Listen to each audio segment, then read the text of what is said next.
members of the local legislature, senior councillors, other elected officials, and of course, leaders from the community. Broadly, if I was to capture the overall sense, thrust of the meeting, I would describe them as very frank, honest to the extent, focused, outcome-driven, and very, very productive in terms of their specific achievements in that sense. In terms of the elements of discussions which the Honourable Prime Minister had today with the Honourable Prime Minister of Australia,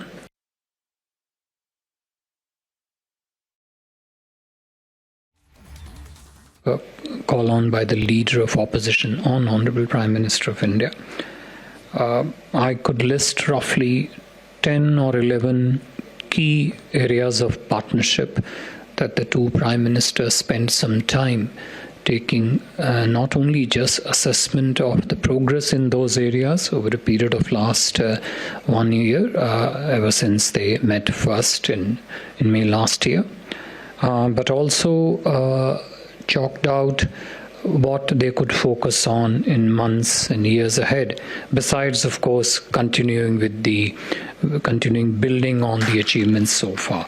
I would simply highlight the thematic topics under which these were discussed. We don't have time really enough to go into details of each one of them. So there were roughly 10 or 11 areas. First was trade, in which, as you heard both Prime Ministers speak in their press remarks, they focused on the achievement of ECTA between the two countries, but they also expressed a shared aspiration that the discussions on CECA, Comprehensive Economic Cooperation Agreement, would progress rapidly. 2, investments. 3, technology. 4, tourism.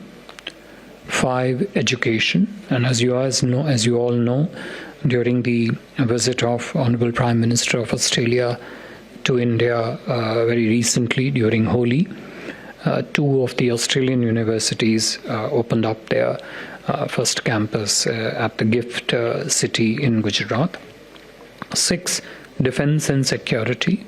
7, the entire domain of renewable energy, and in that the particular focus was on green hydrogen, both during the bilateral discussions as also during Prime Minister's individual meetings with the CEOs of the Australian companies yesterday.